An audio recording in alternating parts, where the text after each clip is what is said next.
Mr. Zuckerberg, I want to come to you. We have just had, Senator Blumenthal and I, of course, have had some internal documents and emails that have come our way. One of the things that really concerned me is that you referred to your young users in terms of their lifetime value of being roughly $270 per teenager. And each of you should be looking at these kids. Their T-shirts they're wearing today say, I'm worth more than $270. We've got some standing up in those T-shirts. Now, and some of the children from our state, some of the children, the parents that we have worked with, just to think, whether it is Becca Schmidt, David Mollick, Sarah Flatt, Annalie Schote, would you say that life is only worth $270? What could possibly lead you? I mean, I listened to that. I know you're a dad. I'm a mom. I'm a grandmom. And how could you possibly even have that thought?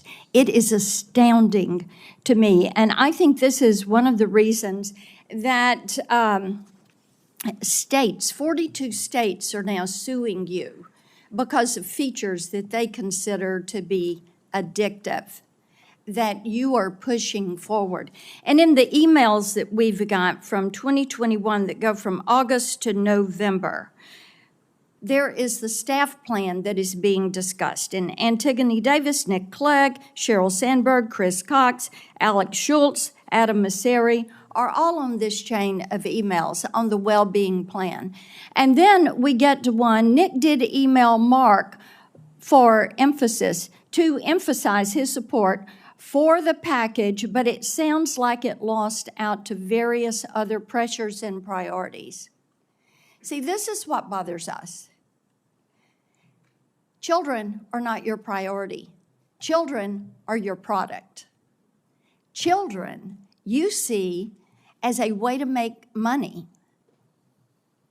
And children, protecting children in this virtual space, you made a conscious decision. Even though Nick Clegg and others were going through the process of saying, this is what we do.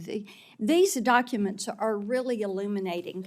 And it just shows me that growing this business, expanding your revenue, what you were going to put on those quarterly filings, that was the priority. The children were not. It's very clear. I want to talk with you about the pedophile ring because that came up earlier, and the Wall Street Journal reported on that. And one of the things that we found out was after that became evident, then you didn't take that content down. And it was content that showed that teens were for sale and were offering themselves to older men. And you didn't take it down because it didn't violate your community standards. Do you know how often a child is bought or sold for sex in this country? Every 2 minutes.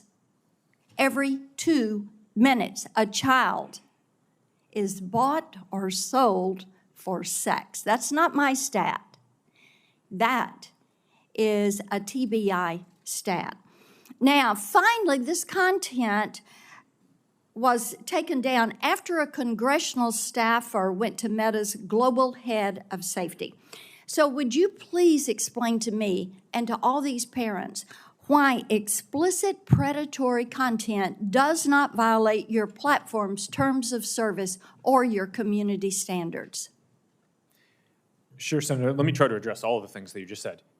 It does violate our standards. We work very hard to take it down. Didn't take it down. We've reported, I think it's more than 26 million examples of this kind of content. Didn't take it down until a congressional staffer brought it up. it may be that in this case, we made a mistake and missed something. I think you make a lot of mistakes, But we so have, let's we have move leading on. teams that I want to identify more talk than. with you about your Instagram Creators Program and about the push. We found out through these documents that you actually are pushing forward because you want to bring kids in early. You see these younger teenagers as valuable but an untapped audience, quoting from the emails, and suggesting teens are actually household influencers to bring their younger siblings into your platform, into Instagram.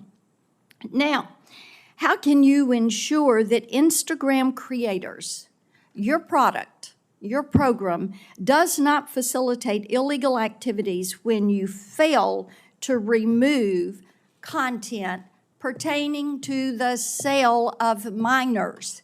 And it is happening once every 2 minutes in this country. Senator, our tools for identifying that kind of content are industry leading. That doesn't mean we're perfect. There are definitely issues that we have, but we continue to invest a ton in it. Mr. Zuckerberg, yes, there are a lot that is slipping through. It appears that you're trying to be the premier sex trafficking Of course site not, Senator. in this country. Senator, that's ridiculous. No, it Senator, is not ridiculous. You want to turn around and tell these people content that. on our platforms, and Why don't you take it down? We do take it We down. are here discussing. We do more work to need take you it all down to than- work than- with than- us. than- No, you're not. You are not. And the problem is, we've been working on this. Senator Welch is over there. We've been working on this stuff for a decade. You have an army of lawyers and lobbyists that have fought us on this every step of the way. You work with NetChoice, the Cato Institute, Taxpayers Protection Alliance, and Chamber of Progress to actually fight our bipartisan legislation to keep kids safe online. So are you going to stop funding these groups? Are you going to stop lobbying against this and come to the table and work with us? Yes or no? Senator, we have a... Yes or no? Of course we'll work with you on the legislation. Okay, I mean, the it's door been hard is to- open. We've got all these bills. You need to come to the table. Each and every one of you need to come to the table. And you need to work with us. Kids are dying.